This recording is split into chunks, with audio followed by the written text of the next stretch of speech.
Hi guys, வணக்கம். Chicken பிரியாணிக்கு தகுந்த சிக்கன் குருமா எப்படி செய்யறதுன்னு பார்ப்போம். 2 பட்டை சிம்பிளாக செஞ்சிடலாம். வெங்காயம், சிக்கன், தக்காளி, 2 பச்சை மிளகா. அரைக்கிறதுல தேங்காய், வரமிளகா, கசகசா, சோம்பு, பட்டை, கிராம்பு, 4 பாதாம், 2 முந்திரி, இது மட்டும்தான் இதுக்கு அரைக்க தேவை.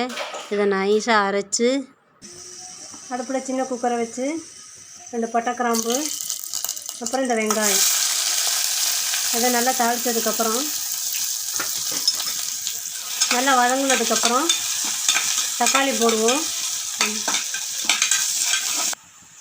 வெங்காயம் வதங்கினதுக்கப்புறம் இந்த தக்காளி பொடியாக நறுக்குன தக்காளி இதை சேர்த்துருவோம். இதை சேர்த்து நல்லா வதங்கினதுக்கப்புறம் இந்த நேரத்தில் மல்லித்தூள் மட்டும் 1 ஸ்பூன் சேர்த்துக்கோங்கப்பா. நான் அரைச்ச இதில் வரமிளகா போட்டிருக்கேன், அதனால் இதில் மிளகாத்தூள் சேர்க்க வேண்டாம். அந்த பச்சை மிளகாவே போதும். இது நல்லா வதங்கினதுக்கப்புறம் இந்த நேரத்தில் சிக்கனை போட்டுருவோம்.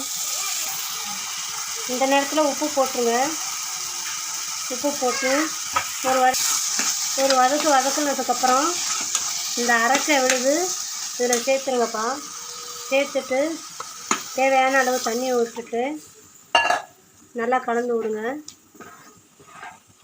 கலந்து விட்டு ஒரே ஒரு சவுண்டு தான், தண்ணி எவ்வளோ தேவையோ விட்டுக்கோங்க. இந்த நேரத்தில் உப்பு செக் பண்ணி பார்த்துட்டு அதே இந்த ரம்பை இலைங்க பாருங்க, அந்த இலை சும்மா ஒரே ஒரு இலை போட்டு குக்கரை மூடி வச்சுட்டு ஒரே ஒரு விசிலு, அவ்வளோதான். எப்படி இருக்குன்னு பார்ப்போம். சிக்கன் கிரேவி ஆனதுக்கப்புறம் பாருங்கள், இப்படி நல்லாயிருக்கும். இது பிரியாணியோட இட்லி, தோசை, சப்பாத்தி எல்லாத்துக்கும் சைட் டிஷ்ஷாக வச்சுக்கலாம். இன்னும் டேஸ்ட்டாக அருமையாக இருக்கும். நீங்களே சாப்பிட்டு பார்த்து என்ஜாய் பண்ணுங்கள்.